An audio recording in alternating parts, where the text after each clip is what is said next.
Hey guys, you're watching PNW Enduro. I'm just getting ready to go for a ride this morning. I'm going to take out one of the beta demo bikes that I've received from Beta Canada. I've got the 300RR and the 200RR, both 2020 bikes. So I'm going to take one of them out today, just waiting for the rain to hold up a little bit. First I'll go over a couple of the things on the 2020 bikes. So looking at the 200, no kickstart on both of these bikes this year. Beta's relocated the map switch. It's right up here. It's easy access, rain mode and full power mode. I usually personally just always run full power mode, but it's good to have the option.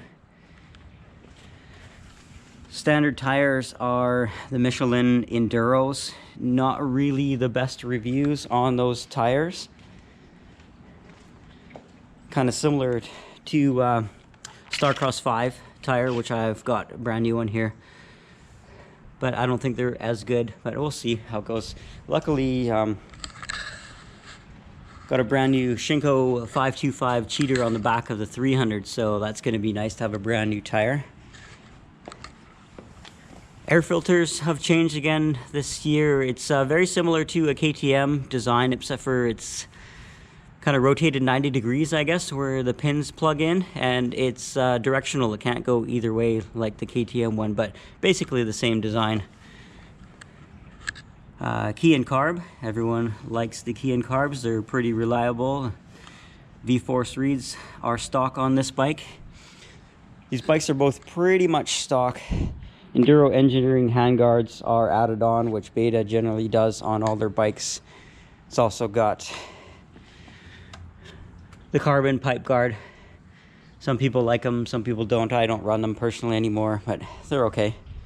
Take a look under the seat on the 300.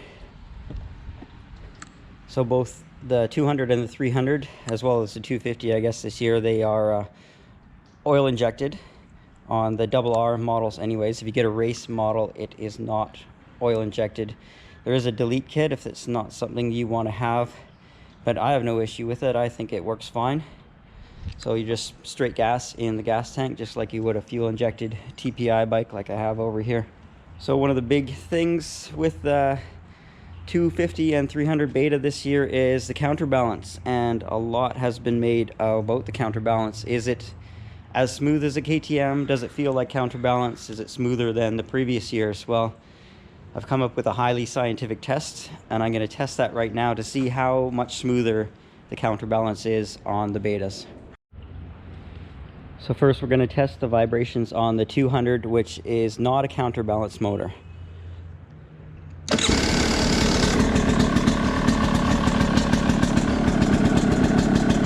See how much the water is moving around there? It's actually going to slide off the seat.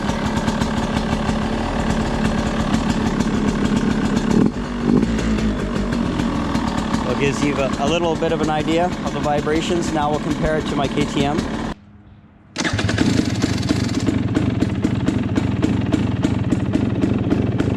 So on the KTM, there's hardly any movement in the water.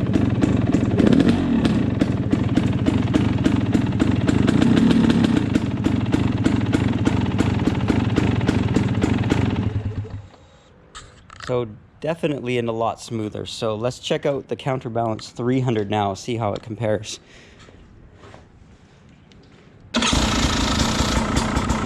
Again, quite a bit more vibration.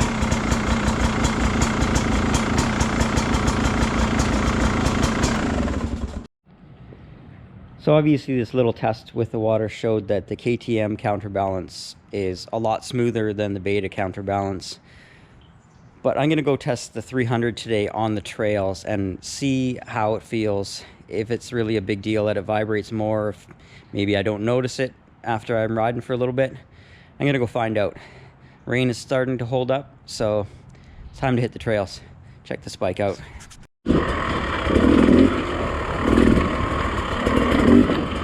Alright, so I'll talk about the counterbalance on this bike. People are definitely interested and wanting to know how smooth it is. Is it as good as the KTM Counterbalance? Well, I'll say it right away, it's not as smooth as the KTM's, but it is definitely a lot smoother than the previous models.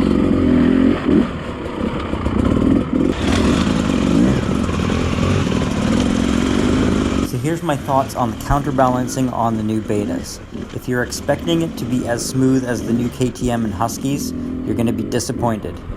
That being said, they are smoother than the previous models, and in my experience riding this bike, I don't really notice the vibrations unless I'm specifically thinking about it. When I first get on the bike and head up the access road, I can feel the vibrations, but 10 minutes into the ride, I'm not thinking about it at all. So personally, for me, I wouldn't consider this to be a deciding factor on getting one bike over the other. Well, that's it for this video. Stay tuned for more footage on both the beta demo bikes. If you're new to the channel, make sure you subscribe, and I will see you next time. Thanks for watching.